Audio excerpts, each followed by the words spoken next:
Men aren't really into strict healthcare and regular doctor's visits. Very often, we're in denial about any health issue. A man could have an extra nose growing out the side of his face. He'll ignore it. You'll be like, man, you need to get that checked. He's like, get what checked? Dude, you got 4 nostrils. What, are you serious? You need to see a doctor. Nah, man, they're going to find something wrong with me. We are very crazy. Now, to get to the bottom of men's health and their approach to it, who better to talk to than the editor of Men's Health, Jason Brown? Men's Health magazine aims to give men the information they need to live the life they want. It's a brand that's synonymous with the best advice on everything from fashion to fitness. Well, just like the PAV line says, it's the magazine men live by.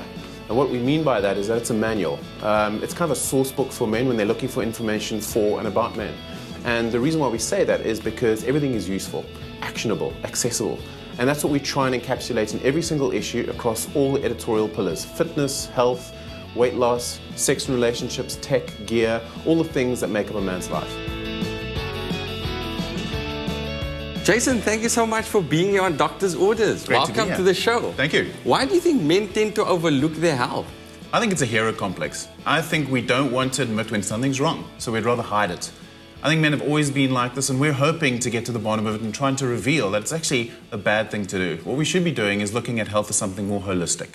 Do you think that we are better than we were, let's say, 10 years ago? Definitely. I think through education and through the kind of articles that we have in Men's Health, but what we like to say is we like to disarm them with humor and arm them with information, so we don't want to scare them. Do you think men also are typically avoidant of doctors because of a fear of defect, like we don't want them to find something wrong with us? Oh, definitely. I think a guy would rather have screws and bolts out of his arms with a multiple fracture than admit that he needs to go and have a prostate check. Yes.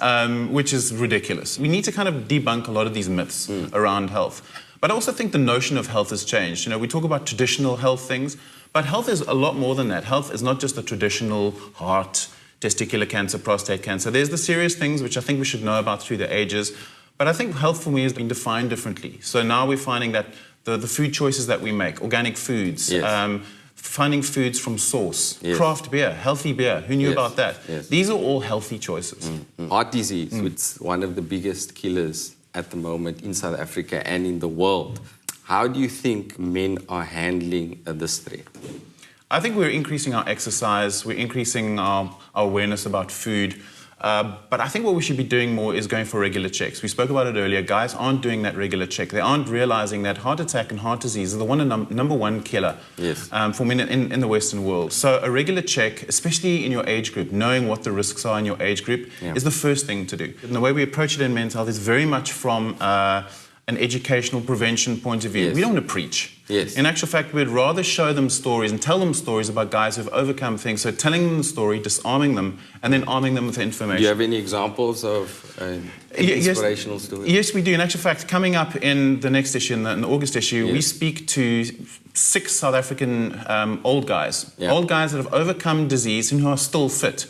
And these guys have overcome everything from leukemia to cancers, and they're all fit at age 17 and above. We've got an 82-year-old Olympian, incredible, a guy who does CrossFit who's 67. So I think what we should do is look at these old guys and look at how they've overcome these things, and through the basics, you know, through healthy eating, regular exercise, and competing. And you guys give a lot of these tips in your publication. Right. I think it's about being accessible. Information needs to be accessible, and it needs to be doable. Guys need to feel that there's going to be a goal that they're going to get to. So hence, 6 weeks to abs.